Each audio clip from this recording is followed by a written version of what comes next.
पवित्र लामाको कविता सुनेपछि त्यो पछि अरू कार्यक्रम नभएको चाहिँ सायद राम्रो हो। खासमा चाहिँ त्यसमै टुङ्गिएको भएदेखि अलिकति त्यसको जुन चाहिँ त्यसले क्रिएट गरेको जुन चाहिँ एउटा माहौल थियो त्यो माहौलमा हामी अझै धेरै बेरसम्म हामी बसिरहन सक्ने थियौँ। तर बाध्यता छ। अब हामी आयौँ, आएपछि अब बोल्ने मान्छेहरू नै हो र बोल्नु पर्यो नै। र त्यही कविता रुमलिरहेकै एउटा परिवेशमा केही कुराहरू बोल्नलाई म यहाँ उभिएको छु।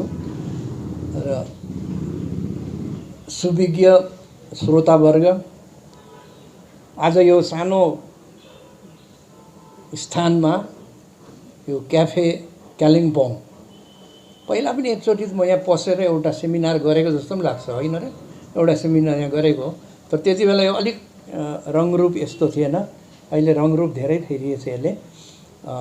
र आज यो छप्परमुनि जति पनि बसेका छौँ सबैजना समाजका रत्नहरू नै हौँ हामी।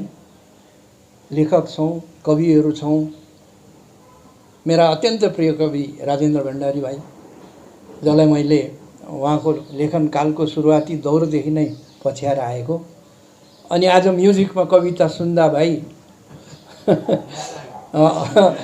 बारीको डिलमा उभिएको नस्पातीको रुख भन्ने यहाँको कविता मलाई याद आयो। धेरै अगाडि, कुन साल हो? 79 तिर होला नि। उहाँको एउटा लामो कविता मैले धेरै ठाउँ लगेर सुनाउने गर्थेँ। त्यसमा अलिक ब्याकग्राउन्ड म्युजिक हामीले प्रयोग गरेर कोसिस गर्थ्यौँ त्यति बेला। अनि धेरै पुराना मान्छेहरू पनि देख्छु, चित्रकार भाइहरू, आर्टिस्टहरू, राजनीतिज्ञै भनौँ हाम्रो हर्कबहादुर छेत्री। हामी धेरैपल्ट हामी सहकार्य गरेका हौँ। अनि जेबी राई भाइ, प्रान्त परिषददेखिको हामी साथमा हिँडेका हामी। अनि अहिलेका चर्चित पत्रकारहरू, जसको बोली नै गोली जस्तो छ, अनि जसको विषयमा उहाँहरूले बात गर्नुहुन्छ त्यो सब्जेक्टभन्दा बेसी उहाँहरूको चर्चा हुन्छ, पत्रकारको चर्चा बेसी हुन्छ। त यो जमघट बडा एउटा बहुमूल्य जमघट आज हामीले यहाँ पाएका छौँ। र आज यहाँ उभिएर हामी दुई चारवटा कुरा सेयर गर्छौँ, बोल्छौँ। र मलाई यहाँ पुस्तकको विषयमा बोल्नु भनेर उभ्याइएको छ, जो अत्यन्तै कठिन कार्य हो मेरो निम्ति चाहिँ। किनभनेदेखि यो साहित्य विधा, हामी विशुद्ध साहित्यिक प्राणी होइनौँ, पहिल्यै किटान गरेर भन्छु। लेख्नुलाई त म के लेख्छु, सोरपटार लेख्छु। तर विशुद्ध साहित्यिक प्राणीको जुन चाहिँ क्याटेगोरी छ, वर्ग छ, त्यो वर्गमा नदर्तिने मान्छेहरू हामी धेरैजना छौँ। हर्कबहादुर छेत्रीले बहुत राम्रो कुराहरू लेखेका छन्, तर उसलाई साहित्यिक मान्न अलिक दिगमिकै गर्छन् अहिलेसम्म, होइन? प्योर साहित्यिक भन्नु, अनि यिनीहरूलाई बोलायो भने यिनीहरूको के भन्छ, पोलिटिक्स पनि भन्दैन, पोलिटिक्स गर्छ यिनीहरूले भन्छ। हाम्रो कुरामा पोलिटिक्स हुन्छ भन्छ क्या। तर त्यो साहित्यिकहरूले पोलिटिक्स कुरा नगरै भनेको, लेखक लेखिकाहरूले पोलिटिक्स कुरा नगरै भनेको, चित्रकारहरूले भन्छन् पोलिटिक्सले नगर भनेको, उहाँहरूले बुझ्नुपर्ने कुरा हो। तपाईँले बनाएको हरेक चित्र, तपाईँले लेख्नुभएको हरेक पुस्तक, हरेक उपन्यास, हरेक कविता सङ्ग्रह, अनि तपाईँहरूले रच्नुभएको हरेक गीत, त्यसको आधारमा राजनीति नै छ। राजनीतिले तपाईँहरूलाई कुनै न कुनै प्रकारले प्रभाव पारिरहेकै हुन्छ। यहाँ आउनुलाई गाडी भाडा त्यो पोलिटिक्सले निर्धारण गर्छ। पहिरो गयो त्यहाँ पनि पोलिटिक्स आउँछ। एनिथिङ, फुड ह्याबिटमा धरि पोलिटिक्स पसिदिन्छ। त्यसको मतलब त्यो हाम्रो एउटा छल विडम्बना मात्रै हो, त्यहाँदेखि भाग्नु खोज्नु, होइन? पवित्र लामाको कविताबाट सुनेर त्यसमा पोलिटिक्स छैन भन्नु त त्यो त आँखा छोपेर बोलेको जस्तो मात्रै हो नि त। हाम्रो जीवनलाई पोलिटिक्सले गाइड गर्छ। यो कुरालाई हामीले यदि स्वीकार गऱ्यौँ भनेदेखि नि धेरै अप्ठ्याराहरू सजिला हुन्छन्। यो पनि मलाई आज यहाँ भन्नु मन लाग्यो यो ग्रुप देख्दाखेरि। अब हाम्रो चाहिँ वर्ग कस्तोमा परेछौँ हामी भनेदेखि बोल्नुलाई यसरी उभ्याइन्छ अनि बोल्नु अगाडि नै मान्छेले एउटा धारणा बनाउँछ यो बुढोले अब पोलिटिक्सको कुरा गर्छ भनेर, अब पोलिटिक्सको कुरा गर्छ भनेर, होइन। तर त्यो बाहेक अरू धेरै कुरा आउँछ नि त हामीलाई, त्यसमा ध्यानै हुँदैन। त्यसरी मूल्याङ्कन नै कहिले पनि भएन हाम्रो अहिलेसम्म नि, किनभने सब्जेक्ट म्याटर भन्ने पनि त एउटा कुरा हो। त हामी विशुद्ध साहित्यिक त होइन नि, मान्छौँ नि त हामी, त्यो दर्जा हामीलाई दिनुपर्छ भन्ने हामीलाई छैन।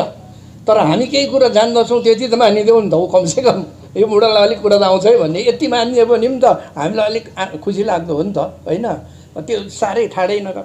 म कोही कोही बेला यो कार्यशालाहरू चलाउँछु क्या, मेरो एउटा हबी छ कार्यशाला चलाउने, समाज निर्माणको पक्षमा कार्यशालाहरू चलाउँछु, भारतभरि घुमेर चलाउँछु। अनि कोही बेला यो एस्पिरेन्ट्सहरू हुन्छन्, सिस्टरहरू, हाम्रो क्लुनी सिस्टरहरू अनि फादरहरू पनि गुम्बातिर पनि जान्छु म, जो एस्पिरेन्ट लामाहरू हुन्छन् उनीहरूको हातलाई म कार्यशाला चलाउँछु समाजको पक्षमा, समाज निर्माणको पक्षमा। र एकपल्ट मैले सिस्टरहरूको वर्कसप चलाउँदै गर्दाखेरि त्यहाँ एकजना फरेनका सिस्टर आउनुभएको थियो, मसँग त्यति चिनापछि नभएको होला, गेस्ट होला। त वर्कसपमा उहाँ पनि बस्नुभएको थियो। त उहाँले त्यहाँ सोध्नुभयो, म कानमा मेरो पर्दैछ, इज ही अ क्रिस्चियन भन्यो। इज ही अ क्रिस्चियन भन्यो, मेरो कानमा परिहाल्यो। अन्त छेउमा एकजना सिनियर सिस्टर हुनुहुन्थ्यो, उहाँले भन्नु no but he knows the subject भन्यो उसले। ऊ क्रिस्चियन होइन but he knows the subject. So that was that. त आज पनि त्यही परिभाषा हामी यहाँ चलाउँ। इज ही अ साहित्यिक? No but he knows the subject. किनभने आज जुन किताब यहाँ उपन्यास हामीले विमोचन गऱ्यौँ, पर्वत सोमरा र घुम्बेहरू, त्यो सब्जेक्ट चाहिँ हामीलाई आउँछ। उपन्यास साहित्यिक हो तर कन्टेन्ट चाहिँ हामीलाई आउँछ। अघि टिका भाइले भन्नुभएको जस्तो कन्टेन्ट हामीलाई आउँछ, त कन्टेन्टको विषयमा हामी बात गर्नु जहिले पनि सक्छौँ। सो मैले मेरो पोजिसन यसरी क्लियर गरेँ। लेखेर ल्याएको छु, सधैँ लेखेर लान्छु, किनभनेदेखि म बेसी बोल्छु कि त्यो टाइम यादै हुँदैन। लेख्दा चाहिँ अलिक त्यो कन्स्ट्रेन्ट हुन्छ नि, है। त तपाईँहरूलाई सही एकपल्ट फेरि मैले स्वागत गरेँ। अनि आज 3 जोडीलाई मैले यहाँ स्वागत गर्नुपर्छ मेरो अगाडि। चुडामणि बासन्ती, कता गयो, जाइवन तारा अनि कवीर पप्पू पवित्र, यी 3 जोडीहरू मेरा शिष्यहरू हुन्। सबैलाई पढाएको मैले, होइन, पढाएकै भनौँ। कवीर त वान टाइम मसँग काम पनि गरेको हो, सुरुमा पत्रकारिता गरेको हो। चुडामणि सानोदेखि पढाएको मैले, बासन्ती स्टुडेन्टै हो, अनि जाइवन हाफेन लाउँदादेखि पढाएको, होइन। सो 3 जोडी आज मेरो अगाडि शिष्यहरू देख्दाखेरि त्यो बडा अर्को आनन्द पनि छ मलाई, है। र अब मैले मेरो कुराहरू राखौँ। पुस्तकको विषयमा भन्नुपर्दा चाहिँ 1-2वटा कुराहरू मैले लेखेर ल्याएको छु। नेपालीमा एउटा लोकोक्ति छ, के भनिन्छ भनेदेखि आफू नमरी स्वर्ग देखिँदैन भन्छ। यो एकदम अफ्ट कोटेड एउटा उदाहरण छ। आफू नमरी स्वर्ग देखि, अर्थात् स्वर्ग देख्नु हो भने चाहिँ आफू मर्नै पर्छ। यो मरेर जाने क्या, यो आत्माहरूको अन्तिम स्थान भन्छ नि, त्यो अन्तिम पडाउ। मुसलमानहरूले त्यसलाई जन्नत बेहिस्ट के भन्छन्, उनीहरूको त्यो कुरानले त्यसरी बताएको छ। क्रिस्चियनहरूको त्यो heavenly abode of God almighty, ultimate, त्यहाँ पुग्नुपर्ने। अनि हिन्दूहरूले चाहिँ यो परमात्माको त्यो वासगृह चाहिँ परमधाम यसरी परिभाषित गरिएको छ नि। त त्यो ठाउँको वर्णन छ क्या, यो यस्तो छ यस्तो छ यस्तो छ भनेर। त्यो वर्णन सुनेपछि हाम्रो सन्त कवीर दासले भन्नुभएको रहेछ कि, उहाँको एउटा दोहा छ, उहाँले भन्नुभएको रहेछ, और कहिन कागज की लेखी मैं कहूँ आँखन देखी। यस्तो भनिन्छ, कवीर मात्रै एउटा मान्छे हो जसले जिउँदै देखेका थिए भनेर। यो एउटा प्रचलित एउटा अब आख्यान भनौँ अथवा धार्मिक एउटा सोच छ, कवीरले चाहिँ जिउँदै देखेका हुन् भनेर। त उहाँले भन्नुभयो, और कहिन कागज की लेखी मैं कहूँ आँखन देखी। अर्थात् तिमीहरू कागजमा लेखेको सुनाउँछौ, मैले चाहिँ आँखाले देखेको सुनाएको हो। अनि हाम्रो झर्रो नेपालीमा हो भनेदेखि चाहिँ तिमीहरू पढेर सुनाउँछौ, म चाहिँ पढेर सुनाएको हो, यसरी उसले भनेका छन्। उसरी नै पुस्तकहरू जब लेखिन्छन् त पुस्तकहरू लेख्दाखेरि पनि कि त पढेर लेखिन्छ कि चाहिँ खोजेर लेखिन्छ। त्यो दुईटा बाहेक अर्को उपाय नै छैन हैन। कि पढेर लेखिन्छ कि खोजेर लेखिन्छ, कि चाहिँ अब भोगेर लेख्नु पर्यो। फरक हुन्छ त्यहाँनिर। भोगेर लेखिएका कुराहरू चाहिँ मनको साह्रै प्रिय र नजिकमा हुन्छन्। जुन कुरा भोगेर लेखिन्छ त्यो मनको अत्यन्त प्रिय अनि अत्यन्त नजिकमा पनि हुन्छ। खोजेर लेख्ने कुरा चाहिँ साह्रो छ। It's very difficult. खोज्नु पर्यो, अनुसन्धान गर्नु पर्यो, शोध गर्नु पर्यो, ठाउँ ठाउँमा गएर घुम्नु पर्यो, अनि ती घटनाहरूसित सम्बन्धित व्यक्तिहरूलाई इन्टरभ्यू लिनु पर्यो। त्यहाँदेखि फेरि दिन, घडी, पल, मिति त्यो सबै खोज्नु पर्यो। अनि फेरि फाँकीबाजी दिनु भएन, ती सबलाई सत्यापित पनि गर्नु पर्यो हैन, अथेन्टिकेट पनि गर्नु पर्यो। बहुत गाह्रो काम हुन्छ खोजेर लेख्नुपर्ने काम चाहिँ नि। दुनियाँभरको लफडा हुन्छ खोजेर लेख्नुपर्ने काममा।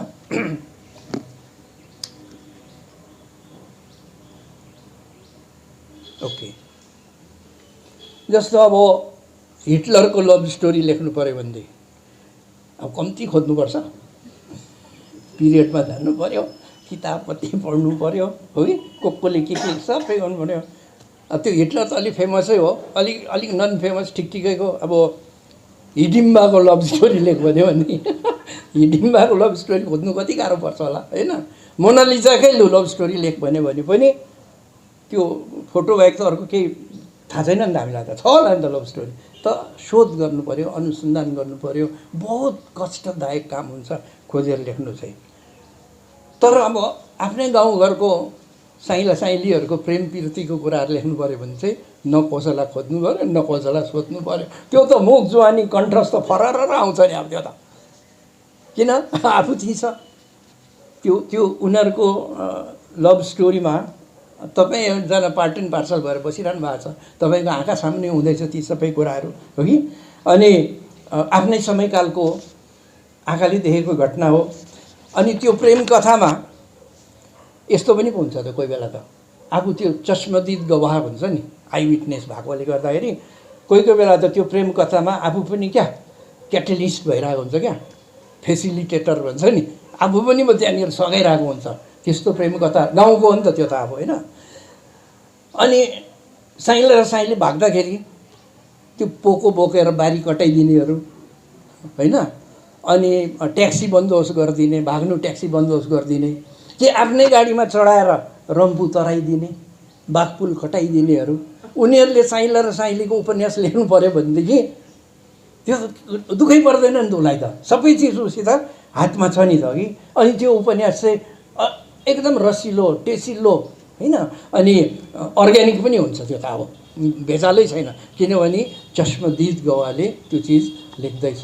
So there is a difference. त्यसैले मैले अघि भन्नु खोजेको पुस्तकहरू कि खोजेर लेखिन्छन् कि भोगेर लेखिन्छन्, दुईटा फरक छ त्यहाँनिर। अनि भोगेर लेखिएका पुस्तकहरू चाहिँ साह्रै नै प्रिय र मनको नजिकमा हुन्छन्। पर्वत, सोमरा र गोम्बेहरू भोगेर लेखिएको उपन्यास हो।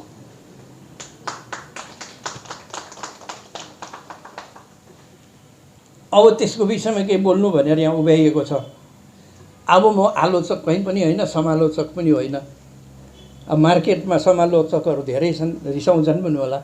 अब त्यहाँ पनि यही बुढोवा पुर्याएछ भन्छन् होला हामी मरेको थियौँ क्या हो भन्दाखेरि है।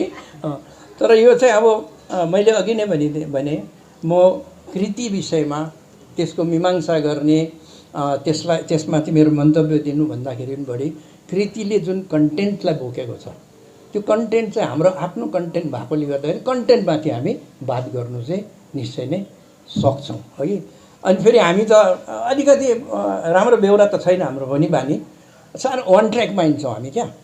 जताबाट पनि कुरा घुमाएर त्यहीँ पुर्याउने नि। अब त्यो जिन्दगी त्यसमा बित्यो।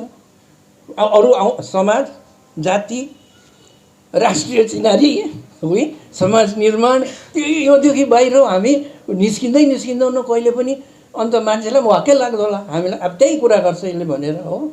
अब हामीलाई जेमा बोलाए पनि कुरा घुमे त्यहीँ पुर्याउँछ। हामी चाहिँ न्युज चाहिँ अर्कै बनायो कि कुरा घुमाएर हामी ती पुर्याउँछौँ। त्यो एउटा यो मण्डल बुढोको मलाई खुब याद आउँछ। यति बेला बस्तीको एउटा मण्डल रहेछ, सिकारी मण्डल नि, एक्स सर्भिसम्यान पनि अरे, गाउँमा आएर मण्डल पनि भएको। बुढोको बानी चाहिँ के रहेछ भनेदेखि त्यो आउने पाहुनाहरूलाई चाहिँ त्यो सिकारको कथा भनेर वाक्कै बनाउने नि। अन्त उसको फेमस कथा रहेछ एउटा बाघ मारेको कथा। उसले एउटा बाघ मारेको, अब हो कि होइन, तर कथा उसकोमा छ। जो आयो पनि त्यो सुनाउनै पर्ने। उसले उसको गफमा त्यो चाहिँ मेन मेन्यू, अब आइटम चाहिँ बाघ मारेको कथा। त्यो बाघ पनि कोही बेला 10 फुट हुन्छ अरे, कोही 12, कोही बेला त अलिक लगाएको छ भने त 20 फुटसम्म ठुलो हुन्छ अरे, तर सुनाउनै पर्छ। अन्त पाहुना जानेहरूलाई चाहिँ त्यो छेउछाउकोहरूले सतर्क गराउँदो रहेछन्। हेर्नुहोस्, बुढोसँग गएर तपाईँ बस्दाखेरि चाहिँ जङ्गल, पशु र हात हतियारको कुरा चाहिँ बिल्कुलै नगर्नु। त्यो गरेपछि चाहिँ बुढोले पक्रेर बाघ मारेकोमा पसिहाल्छ बुढो त, होइन? त्यति कुरा नगर्नु। बाहिर कुरा गऱ्यो भने चाहिँ उसले त्यो कथा भन्ने मौका पाउँदैन। नभए बोर बनाउँछ यार, हामी त 1000 चोटि भइसक्यो त्यो कथा सुनेको। अन्त एउटा पाहुना गयो अरे, अलिक चङ्खो पाहुना, अन्त बात भयो, दुनियाँभरको कुरा गऱ्यो अरे। तर उसले जङ्गल, पशु, हतियारको चाहिँ अब उसले कुरै निकालेन अरे। अब बुढोलाई कहिले सुनाउँ भइरहेछ, सब्जेक्ट आउँदैन, कहाँ गएर पस्नु हो। लास्टमा के गर्थ्यो अरे बुढोले, अब त्यो मणिपुरी बुट लाउँथ्यो अरे, अब एक्स सर्भिसम्यान। बिचमा बात मार्दै त्यो खुट्टा त त्यो पट्टाइमा ट्याङमा पड्काउँथ्यो अरे क्या। अन्त अब तर्स्यो पाहुना पनि। अनि त्यसले हेरेर किच्च हाँसेर भन्थ्यो अरे, बन्दुक पड्केको जस्तो आवाज आयो कि भन्थ्यो अरे।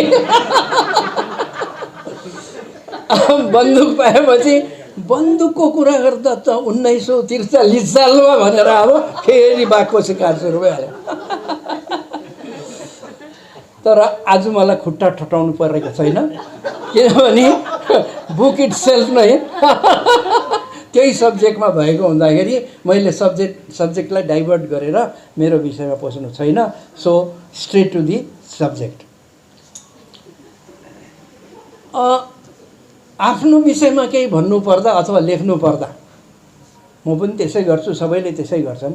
आफ्नै विषयमा केही भन्नु पर्यो र लेख्नु पर्यो भनेदेखि चाहिँ हामी राम्रा कुराहरू मात्रै लेख्छौँ क्या आफ्नो विषयमा। त्यो पनि एकदम अब सुपरलेटिभ नै, महिमा मण्डनको स्तरसम्मै गएर आफ्नो विषयमा राम्रा कुराहरू भन्छौँ, राम्रा कुराहरू लेख्छौँ। अनि आफ्नो गल्ती र कमी कमजोरीहरू चाहिँ हामी बताउँदैनौँ, इच्छा गर्दैनौँ बताउनु, लुकाउँछौँ पो त। बताउनै परिहाल्यो भने पनि नि भक्कु पानी थपेर डाइल्युट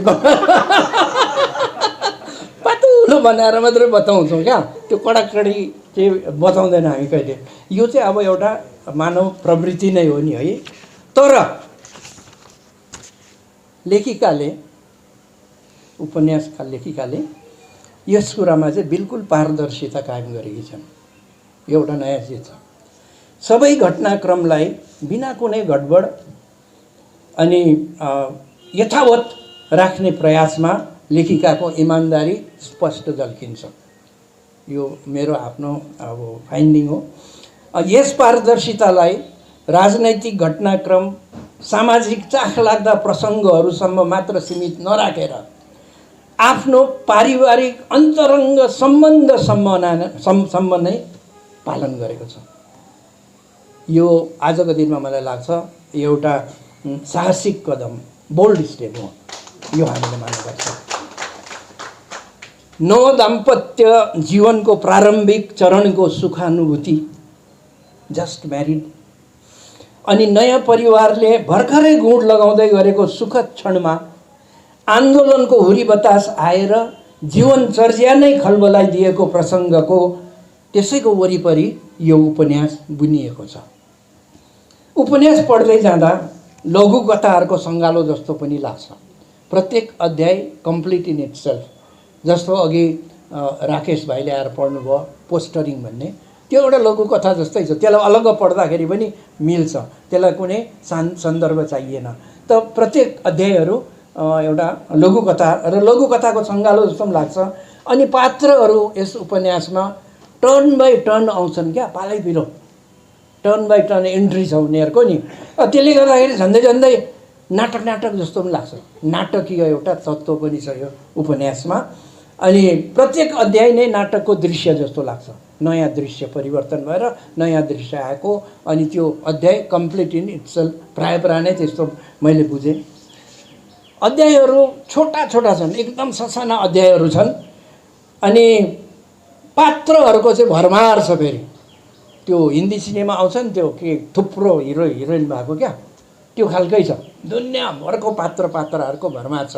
यो आयो त्यो गयो, यो गयो त्यो गयो, पछि पढ्दै जाँदाखेरि ए त्यो कहाँ गयो भन्ने त्यो पाराको एउटा पात्रहरूको त्यहाँनिर भरमार छ। त्यही भिड माझबाट चुनेर 3 पात्रहरू पर्वत, सोमरा अनि गोम्बेलाई चाहिँ लेखिकाले शीर्षमा ल्याएकी छन्। उहाँको सेलेक्सन हो। हुन त पात्रहरू धेरै छन्, तर पर्वत, सोमरा र गोम्बेलाई चाहिँ शीर्षमा ल्याए लेखिकाले। उपन्यासलाई जीवन विवृत्तिको रूपमा लेखिका स्वयंले नै व्यासमा बसेर सुनाएकी छन्, प्रथम पुरुष एकवचनमा। त्यो आफै नै व्यासमा बसेर कथा सुनाएको जस्तो हैन, फर्स्ट पर्सन सिङ्गुलर नम्बरमा व्यासमा बसेर। अनि श्रोताको आसनमा क्रान्ति नाम गरेकी एउटी छोरी मान्छे छे। क्रान्ति नाम गरेको को हो? क्रान्ति भन्दा अर्धसत्यमा बाँच्ने युवा हुद्दाको प्रतिनिधित्व गर्दै, अर्धसत्यमा बाँच्ने युवाहरूको हुद्दाको प्रतिनिधि क्रान्ति। यो त्यही हुद्दा हो जुन हुद्दाले गोर्खाको मुद्दा अब युएनओले डिसाइड गर्छ भन्दा पनि पत्याइहाल्ने। यो त्यही हुद्दा हो जुन हुद्दाले 50 को सन्धिको धारा 7 जलाएपछि गोर्खाल्यान्ड भइहाल्छ भन्दा पनि पत्याइहाल्ने। अनि यो त्यही हुद्दा हो जसले कुनै ठाउँमा 90 दिन लगातार स्ट्राइक भयो भने चाहिँ राष्ट्रपति शासन लाग्छ भन्दा पनि पत्याइहाल्ने। यो कपोलकल्पित कुराहरू होइनन्, यो हामीले भोगेर आएकै कुराहरू हो, सबै हामीलाई थाहा छ भनेकै हो। अहिले आज एकदम लेटेस्ट पनि सुने मैले भर्खर, एउटाले आएर मलाई भन्यो, सर 24 सम्म पर्खिनुपर्छ भइहाल्ने रहेछ भन्यो। अन्त कसरी के हो भने त होइन यो त अन्तर्राष्ट्रिय कानुन रहेछ नि सर, हामीलाई थाहा छैन रहेछ नि। कस्तो कानुन भाइ? कुनै पनि देशको संविधान 75 वर्ष पुगेपछि त्यो त रद्द हुनैपर्छ अरे र नयाँ बनिन्छ अरे। नयाँ बनेपछि त यो हाम्रो पुरानो दाङदुङ गइहाल्यो नि त। त्यहाँदेखि हामी त युवाहरू अहिले पनि छन्। मैले उसलाई सम्झाएर मेरो समय बर्बाद गर्नु उचित ठानिनँ। Is living in a fool's paradise होइन, मूर्खहरूको स्वर्गमा बाँच्नेलाई हवस् तपाईँ त्यहीँ राज गरी बक्सियोस् भनेर छोड्नु सिवाय अर्को के उपाय छ? त यो त्यही हुद्दा हो जसले चाहिँ अब यी जम्मै कुराहरूलाई पत्याइरहे। अनि अहिलेसम्म पनि अब त्यो अवस्थामा केही फरक त आएको हामी देख्दैनौँ।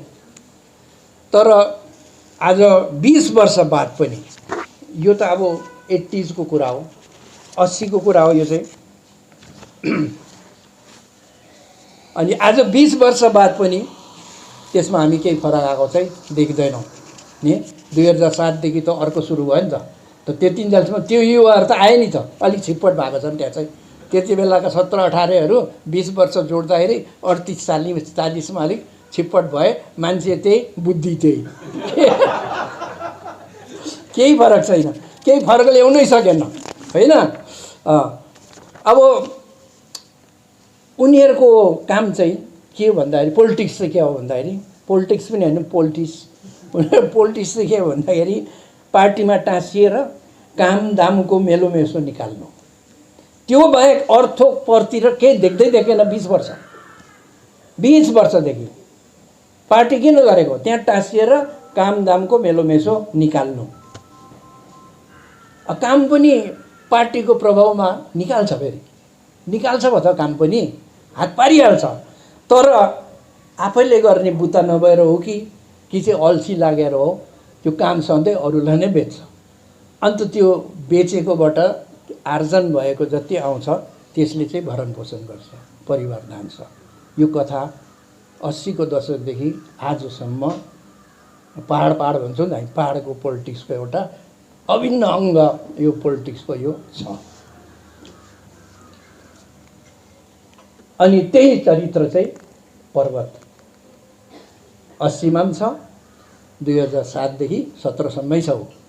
अहिले त अलिक छिप्पिसकेछ, पोजिसन पनि अलिक दह्रो भयो होला, अलिक बाठो पनि भयो होला होइन। तर त्यो सोच र मानसिकता र मेन्टालिटीमा चाहिँ फरक आएको छैन। अर्को चरित्र छ गोम्बे, भेरी इन्ट्रेस्टिङ, बडा मजाको चरित्र छ। गोम्बे चाहिँ नेताहरूको छेउमा उभिनु पाउनु र फोटो खिच्नु पाउनु, त्यो चाहिँ उनीहरूको जीवनको चरम आकाङ्क्षा। त्यो भयो भने चाहिँ बस भयङ्कर, झन् खबर कागजमा छाप्यो भने त भइगयो, नेताको छेउमा ठिङ्ग उभिएको। अनि त्यो चरित्रहरू हाम्रो आँखाको अगाडि छ, सबैलाई थाहा छ अघि।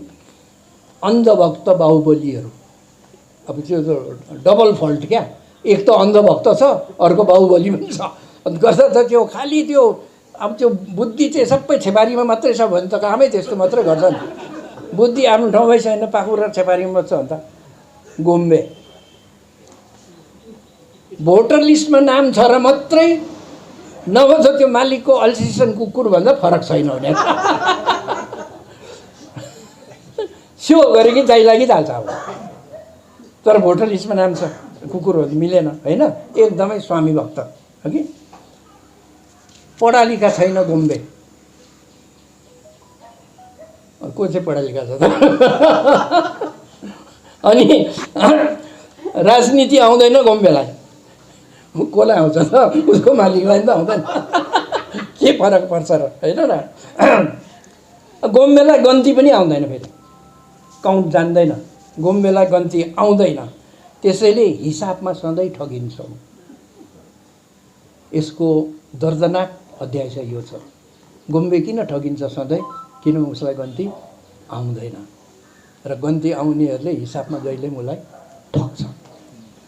हिसाबमा नठगिनु हो भनेदेखि गन्ती त जानेकै हुनुपर्छ भन्ने जुन सन्देश बोकेको छ, त्यो चाहिँ गोम्बेको अध्यायले बोकेको छ। तिमीलाई नठगिनु हो भनेदेखि तिमीले गन्ती चाहिँ सिक कि। तर हाम्रा गोम्बेहरू बुझ्दैनन्, त्यसैले वर्षौँदेखि अहिलेसम्म ठगिएकै छन्। अब गोम्बेको पनि क्याटेगोरी छ। यो गोम्बे भन्दा नक्सा आइहाल्यो, यो गोम्बे। अर्को गोम्बेहरू पनि छन् त, पढा लेखा गोम्बेहरू, एजुकेटेड गोम्बेहरू, बुद्धि पनि छ, पढा लेखा पनि छ। तर स्वामी भक्त चाहिँ त्यस्तै नै छ। अब एक सुत पनि फरक छैन। अनपढ गोम्बे र पढा लेखा गोम्बेमा, स्वामी भक्तिमा एक सुत पनि त्यहाँनिर फरक छैन। 85तिर मलाई याद आउँछ, मेरो गाउँमा अब आन्दोलन थियो त्यति बेला। बेलुका बेलुका सबैजना छिटो भात खाए पेट्रोलिङमा जानुपर्छ भन्थ्यो। अब के भनेको पेट्रोलिङमा सबजना खुकुरी सुकुरी बोकेर, डन्डा बोकेर, टाउकोमा रुमाल बाँधेर आफ्नो आफ्नो गाउँमा पेट्रोलिङ गर्थे त्यति बेला हो कि। अनि त्यति बेला हुकुमहरू चाहिँ सब दार्जिलिङबाटै आउँथ्यो, सेन्ट्रलाइज थियो त्यति बेला चाहिँ। अनि मेरो गाउँमा पोस्टरिङ गर्नु भनेर हुकुम आएछ। अन्त त्यो अफिसमा यसो हेरेको, पोस्टर लेख्दैछ केटाहरूले। अन्त राम्रो हेर्छु, बुझ्दिनँ म। छेउमा गएर हेरेको, हिल काउन्सिलले गोर्खाहरूको चिनारी नोक्दैन भनेर लेख्दैछ सबले। अन्त मैले कन्भेनरलाई बोलाएँ। अब कन्भेनर त फेरि आमा त्यति बेला त डरलाग्दो नि त हो भाइ, यता हो भने कि कन्भेनरको कस्तो इज्जत थियो नि तपाईँलाई थाहा छ नि होइन।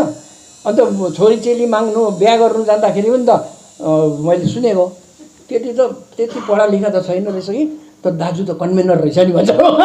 उहाँ डरलाग्दो क्वालिफिकेसन, कन्भेनरको बहिनी, त्यो पढा लेखा नभए पनि हुन्छ। त्यस्तो थियो त कन्भेनर त्यति बेला होइन। अन्त मैले कन्भेनरलाई बोलाएर सोधेँ, भाइ यो नोक्दैन चाहिँ के हो? नेपालीमा त यस्तो शब्द त छैन त, वर्डै छैन, तोक्दैन होला यो भन्यो है। अनि त्यसले त्यो दार्जिलिङबाट आएको त्यो चिटमा आएको रहेछ नि लेखेको, त्यो आएर देखाएछ है। त्यो त चाहिँ अब हातले लेखेको दन्ते न जस्तो रहेछ लेख्नेले। अनि होइन भाइ यो त हो कि लेख्नेले न बनाएको भने त्यसले सोच्यो कि होइन सर यो त बदली गर्नु हुँदैन मार्छ यो त अब नोक्दैन हो सरको कुरा ठिक त ठिकै छ तर नोक्दैन हो भने त बराबर मार्छ हामीलाई त भनेर नोक्दैन लेख्यो। अनि त्यो पोस्टर एडभोकेट हेड सर स्कुलका टिचरहरू पढालिखा अफिसका बडबाउहरू सबले टाँसे भोलिपल्ट पढालिखा गोम्बेहरू के फरक छ सम्झिनुहोस् त होइन। त त्यो गोम्बेलाई प्रतिनिधित्व गर्ने चरित्र गोम्बेहरू। पर्वत सोमरा र गोम्बे मध्ये पर्सनल्ली व्यक्तिगत हिसाबमा सबभन्दा मलाई आकर्षित गरेको नाम चाहिँ सोमरा हो। यो चाहिँ मेरो एकदम मन छुने चरित्र सोमरा।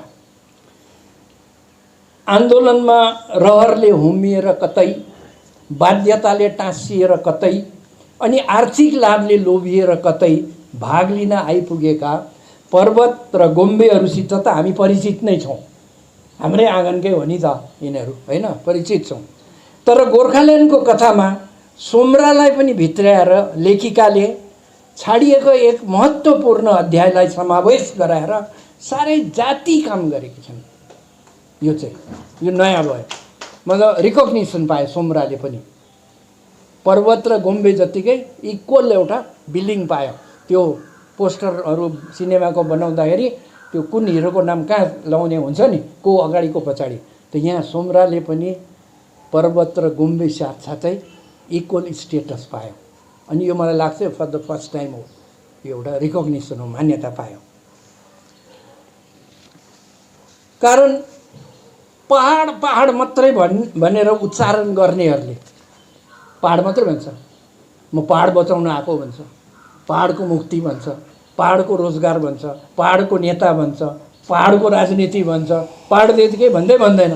त पहाड पहाड मात्रै उच्चारण गर्नेहरूले बेला बेलामा आफ्नो राजनैतिक स्वार्थ र सुविधाको निम्ति डुवर्स भनी टोपलले पनि डुवर्सको माटोमा गोर्खा मात्रै छैनन्, डुवर्स भनेको पनि गोर्खै सम्झेर हो। डुवर्स भन्दाखेरि अमिर सुन्दास, रूपेश शर्मा होइन, अजय खड्का, रबिन खवास, त्यो डुवर्स नि, जनार्दन त्यो। तर डुवर्समा चाहिँ सोमरा उराउँ पनि छ, मङ्गलु मुन्डा पनि छ, बुधवा बार्ला पनि छ, वीर टोप्पा पनि छ, सुक्रा मरान्डी पनि छ, शनि तिर्की पनि छ, एतवा एक्का पनि छ। 7वटा बारको नाम भएका साथीहरू छन् त्यहाँ हाम्रो। यो कुरा बिर्सिन्छन् भन्दा याद गर्दैन। यो एउटा ग्राउन्ड रियालिटीदेखि भागेका। तर अब त्यो त सुविधाको कुरा हो, सिरियस त कहाँ छ र त्यसमा पनि। हुन त यो जुन सुविधावादी राजनीतिको म कुरा गर्दैछु, पोलिटिक्स अफ कन्भिनियन्स, यो पाटोप्रति चाहिँ, यस पाटोप्रति चाहिँ हामी पनि कोही अनभिज्ञ चाहिँ छैनौँ है। खासमा चाहिँ सबैलाई थाहा छ यो कुरो, नबोलेको मात्रै हो त्यो पनि एउटा छल विडम्बना नै हो हाम्रो पनि। हामी त्यसमा हो सालारको बेहोरा यस्तो छ त भन्छौँ नि, हाम्रो बेहोरा राम्रो छ त, हामीले स्वीकार गरेको छौँ त। डुवर्स जब भन्दाखेरि डुवर्समा अरू कतिजना छन्, त्यो बेचालाई हामीले कहिले स्वीकार गरेको छौँ त। त यो हिपोक्रेसी हामीसित पनि छ, यो कुरा हामीले बुझौँ। गोर्खाल्यान्ड आन्दोलनको पहिलो चरणमा आँखा चिम्म गरेर लागेका केटौले सोमराहरू, त्यति बेला त सानसाना थिए नि त, भर्खर अब टिन एजबाट भर्खर निस्केकाहरू सोमराहरू। फर्स्ट आन्दोलन 80s को आन्दोलनमा आँखा चिम गरेर लागेका सोमराहरू आन्दोलनको दोस्रो उर्लेर भेल आउँदाखेरि त्यही आन्दोलनलाई प्राणपणले विरोध गरेर उत्रिने राजनीतिमा परिपक्व नेता भैया सोमरा उडाउँमा परिणत भएको प्रसङ्ग पनि खुबै रोचक र एकदम मनन योग्य बनेको छ यो उपन्यासमा। रोल कसरी चेन्ज भयो, 80s मा समर्थन गर्नेहरू 2007 देखि त आएर चाहिँ विरोधमा कसरी भए, अनि त्यही आन्दोलनले उनीहरूलाई राजनीतिमा परिपक्व बनाएर अहिले गाउँबाट सरेर सहरतिर होइन, कहाँ साताली बस्तीमा बस्ने सोमरा उडा होला, वीरपाडामा घर बनाएर एकदम झन्डा लगाएर आन्दोलनको विरोध गर्ने भैया सोमरा उडाउँमा परिणत भयो। यो चेन्ज, यो परिवर्तनको कुराहरू उपन्यासमा बडा राम्रोसँग जग्गा पाएको छ र हामीले यसरी बुझौँ, डुवर्सको माटोसित एकदम राम्रोसित हेलमेल भएकी लेखिकाले उपन्यासमा यस कुरोलाई राम्ररी केलाइदिएर एउटा उनीहरूलाई पनि मर्यादापूर्ण एउटा स्थान दिएकी छन् र सर्जकको यस सन्तुलित समदृष्टिप्रति हामी कृतज्ञ हुनैपर्छ। यो ग्राउन्ड रियालिटी हामीलाई बुझाइदिएको छ यो उपन्यासले। अब चरित्रहरूको हिसाबले कुरा गर्नुपर्दा क्यारेक्टर्स, हामी चाहिँ नाटक गर्ने मान्छेहरू चाहिँ त्यो चरित्र खुब हेर्छौँ क्या। चरित्रहरूको हेर्दाखेरि चाहिँ मलाई पुस्तकको अन्ततिर झुल्किने एउटा मणिपुरी चरित्र छ, श्रीमान बोरोसिंह। त्यो चाहिँ पुस्तकको निकै पछिल्लो अध्यायतिर आइपुग्छ। निकै प्रभावित पार्यो मलाई श्रीमान बोरोसिंहले। इम्फालका प्राध्यापक अनि राजनैतिक व्यक्तित्व पनि, पार्टी साटी पनि गर्ने वहाँनिर मणिपुरमा। बोरोसिंहले गोर्खा जाति, गोर्खाका नेता अनि गोर्खाको राष्ट्रिय चिनारी सम्बन्धमा निकै अध्ययन र पर्यवेक्षण पनि गरेको बुझिन्छ। उसको अटरेन्सहरूबाट, उसको भनाइहरूबाट उसले निकै नलेजेबल छ मान्छे हाम्रो जाति र हाम्रो आन्दोलनहरूप्रति। निकै घतलाग्दा कुराहरू बोलेका छन् उपन्यासमा श्रीमान बोरोसिंहले भनेका छन्, पहिलो कुरो त तपाईँहरूलाई अर्थात् गोर्खाहरूलाई आफ्नो तागतको अन्दाज नै छैन, उहाँको अटरेन्स हो श्रीमान बोरोसिंहले। अनि दोस्रो कुरो उनले भनेका छन्, करोड छौँ हामी भनेर फुर्ती त देखाउनुहुन्छ, तर काम भने लाखभित्रै केन्द्रित र सीमित राख्नुहुन्छ। लेखिकासँगको इन्टरेक्सनमा यी कुराहरू बोरोसिंहले भनेका। अनि उनले अझै पनि भनेका छन्, के दार्जिलिङका गोर्खालाई मात्र चाहिएको हो चिनारी? दार्जिलिङभन्दा त बाहिरका राज्यका गोर्खाहरूलाई नै बढी खाँचो छ चिनारीको। यो कुरा पनि श्रीमान बोरोसिंहले भनेका छन्।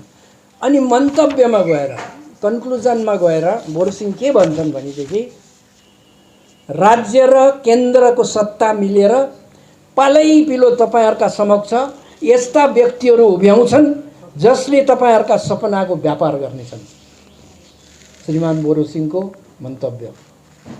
यस्ता वाक्यहरू बोलेर मणिपुरे बोरोसिंहले गोर्खा आन्दोलनको गजब पोस्टमार्टम गरिदिएका छन्।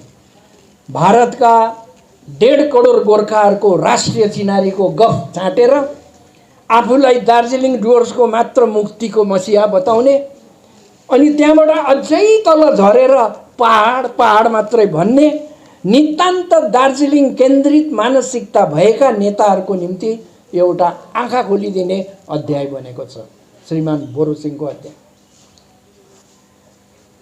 पर्वत, सोमरा र गोम्बेहरू एउटा यथार्थिक उपन्यास हो। पाठकको मनलाई उद्वेलित पार्ने, उत्तेजित बनाउने अनि खुसी पनि बनाउने यथेष्ट सामग्रीहरू छन् यसभित्र। तर पनि अलिक बोलिराखौँ है। तर बुनोट र बनौट दुवैमा सफल अनि सबल हुँदै पनि मेरा मनमा लागेका, भनौँ खट्केका 2वटा कुराहरू छन् जसलाई म समालोचना नभनौँ, मेरो विधा होइन, जसलाई म यहाँ पाद टिप्पणी स्वरूप एज फुटनोट्स, त्यो सानो टाइपमा लगाउँछन् मुनिपट्टि, पाद टिप्पणी स्वरूप 2टा चिज मलाई भन्नु मन लाग्यो। नम्बर 1, लेखिका स्वयं व्यासमा बसेर कथा सुनाउँदैछिन्, सही कुरा, बहुत राम्रो। अनि श्रोता अघि भनिए झैँ एउटा कलिलो उमेरकी केटी मान्छे क्रान्ति, वक्ता लेखिका, श्रोता क्रान्ति। तर उपन्यासले क्रान्तिको चरित्रलाई उस्तो महत्त्व नदिएर अन्य साधारण चरित्रहरूकै हाँचमा अथवा कोही बेला त्योभन्दा पनि अझै तल्लो कलममा राखेर अलिक अन्याय गरेको हो कि जस्तो मलाई लागेको छ त्यो पढ्दाखेरि। क्रान्तिले जुन इम्पोर्टेन्स पाउनु पर्थ्यो, जो चाहिँ अब यो उपन्यासको जजमान त क्रान्ति हो, ऊ सुन्दैछ बसेर, त उसको जुन चाहिँ चरित्र छ त्यसले अलिक न्याय पाएन कि मलाई लागेको त्यो कुरा। वक्ता र श्रोता दुवैको आफ्नो आफ्नै स्थानमा उत्तिकै महत्त्व हुनुपर्ने हो मेरो विचार चाहिँ। किनभने यो कथा लेखिकाको मात्रै होइन, क्रान्तिको पनि हो भनौँ भने चाहिँ। अरू सब त त्यसलाई परिपुष्टि गर्न आएका चरित्रहरू मात्रै हुन्। भन्ने र सुन्ने त्यो चाहिँ इम्पोर्टेन्ट हुनुपर्ने, तर सुन्नेलाई चाहिँ अलिकति ध्यान नदिएको जस्तो। कथा सुनाउने हतारमा त्यतापट्टि अलिक ध्यान नगएको हो कि लेखिकाको, होइन। कथा चाहिँ भनिहालौँ, कथा भनिहालौँ भन्दाखेरि चाहिँ त्यो मूल एउटा चरित्रसँग अलिकति न्याय गर्नु नसकिएको हो कि, त्यो एउटा मैले पाएँ। दोस्रो चाहिँ समालोचना होइन, पाद टिप्पणी। कथाको निर्णयात्मक खण्डमा अर्थात् निष्कर्ष खण्डमा या भनौँ क्लाइमेक्समा, त्यो क्लाइमेक्समा पुगिन्जेलसम्म चाहिँ कथा सुनाउँदैछ, क्रान्तिले सुन्दैछ, त क्लाइमेक्समा पुगिन्जेल चाहिँ क्रान्ति निदाइसकेकी हुन्छ, कहाँ गएर निदाइसकेको हुन्छ। त्यसैले सम्पूर्ण कुरोको निचोड सुन्न पाउँदिनन् क्रान्तिले। द्वापर युगमा वीर अभिमन्युलाई गर्भमा लिएर चक्रव्यूहको आधा एपिसोड मात्र सुनेर भुसुक्क निदाएकी सुभद्रा जस्तै। गीतामा हामी पढ्छौँ नि, सुभद्रा कसरी निदाए। कुरा त पुरा सुन्नु परेको भए त अभिमन्युलाई राम्रो हुन्थ्यो, तर आधा एपिसोड मात्रै सुनेपछि सुभद्रा निदाइन्।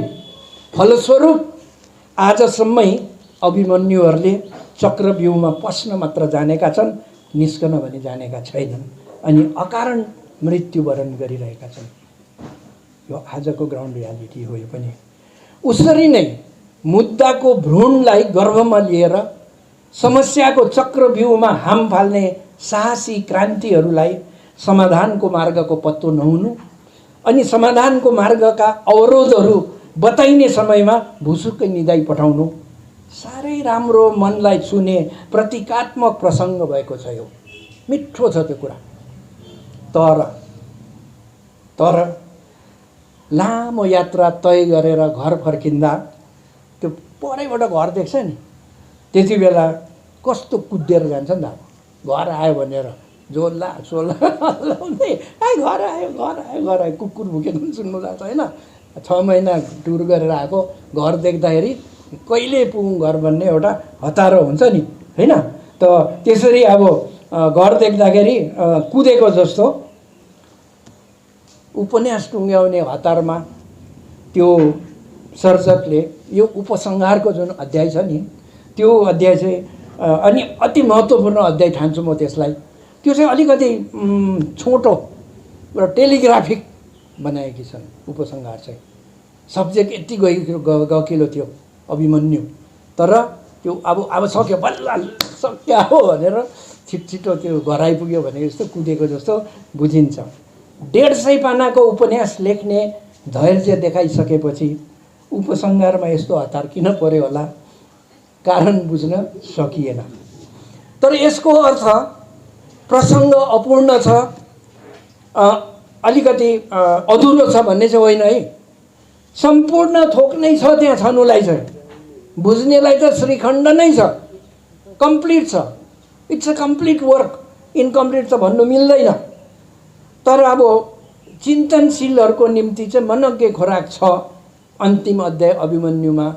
तर अलिक सरसरी पढ्नेहरूलाई चाहिँ अलिक व्याख्याहरू चाहिन्छ नि त, त्यो चाहिँ अलिक अबुक छ। जो चिन्तनशील छन्, मननशील, उनीहरूले बुझिहाल्छन्। तर अलिअलि ठिकठिकैकोहरूले चाहिँ अब त्यो निकै कन्नुपर्छ क्या, त्यो बुझ्नुलाई नि 2-3 खेप पढ्नुपर्छ होला, हो कि। तर केही थोरै भयो, अलिक अल्प भयो भन्ने मेरो है। कति कुरो चाहिँ आफैले बुझ्नुपर्ने छ, त्यो बिट्विन द लाइन्स बुझेर आफैले कन्क्लुड गर्नुपर्ने छ है। यस्तो किन भयो होला भन्दाखेरि मैले यसो सम्झेँ, यो उपन्यासको निष्कर्षमा त्यो देखाइएको हतारो हो कि, र टेलिग्राफिक कामको बात मात्रै टिक टिक टिक लेखेको, त्यो चाहिँ मलाई लाग्यो लेखिका स्वयंको व्यक्तित्व त्यसमा प्रतिबिम्बित छ। यो काममा चाहिँ उसको आफ्नो चरित्र क्या, लामो बात नगर्ने, कामको बात मात्रै गर्ने, बोल्दा बोल्दै फोन ट्याक्कै काटिदिने है, खडा देना खडा लेना, कडाकडी, नो ह्याङ्की प्याङ्की, त्यो चरित्र नै यो हतारोमा प्रतिबिम्बित भएको जस्तो मलाई लाग्यो। तर अपूर्ण छ, यो मतलब अधुरो छ भन्न चाहिँ मिल्दैन। सबै चिज पूर्ण छ, तर अलिकति व्याख्या पनि भएको भए भन्ने मात्रै हो हाम्रो चाहिँ, हो कि। अब सरसरी पठनमा मेरो मनमा झ्वाट्ट लागेका यति कुराहरूलाई यहाँ सेयर गर्नु मन लागेको थियो, मैले सेयर गरेँ। मैले न्याय गरेन त्यो सुन्नेहरूले नै अब तपाईँहरूले आफ्नो आफ्नो परिकारले त्यसलाई मूल्याङ्कन गर्नुहोस्, अघि। अनि पाद टिप्पणीमा गएर फुटनोटमा दुईवटा मलाई मनमा लागेको कुरा त्यो पनि तपाईँहरूको अगाडि सेयर गरेँ, मनैले जितेर, अघि। अब यस पुस्तकको विषयमा अरू के भन्नु र, धेरै बोलिहालेँ मैले, होइन। हात कङ्गनको आरसी क्या, पढे लेखेको फारसी क्या। पुस्तक त अब विमोचन भइसक्यो, तपाईँहरूको हातमा छ, तपाईँहरूको हातमा पर्ने नै हो। त्यो पढिसकेपछि पाठकहरूले पुस्तकको विषयवस्तु, त्यसको गम्भीरता, त्यसको गहनतालाई निश्चय नै आफैले जाँच्नु हुनेछ, है। अन्त्यमा लेखिकाको यो पहिलो उपन्यास हो, त आज जति हामी यहाँ छौँ सबैजना एक मन एक चित्त भएर एउटा उहाँको निम्ति सबैजनाले सोचौँ यो चाहिँ अन्तिम उपन्यास नहोस्, हो कि। यस्तै विमोचनहरू अझै धेरैपल्ट खाइबस्नु पाऊँ, केकहरू अझै धेरैपल्ट खाइबस्नु पाऊँ। यो चाहिँ आजको यो भेलाबाट लेखिकालाई, सर्जकलाई हामी सबैपट्टिबाट एउटा निवेदन, अनुरोध, यो कलम नथामियोस्, होइन। राम्रो राम्रो कुराहरू हामी पढ्न पाइरहौँ, यो हाम्रो आन्तरिक शुभेच्छा छ। पर्वत सोमरा र गोम्बेहरू उपन्यासको सार्वजनिकरण जुन चाहिँ कार्यक्रम थियो, त्यसमा मलाई बोल्न दिने अवसर दिनुहुने यसका आयोजकवर्ग अनि धैर्यले सुनिदिनु हुने श्रोतावर्ग सबैमा म कृतज्ञता प्रकट गर्छु। मेरो तर्फबाट सर्जकलाई फेरि पनि हार्दिक हार्दिक बधाई अनि सबैलाई धन्यवाद, थ्याङ्क यू, शुक्रिया, जय गोर्खा, प्रणाम।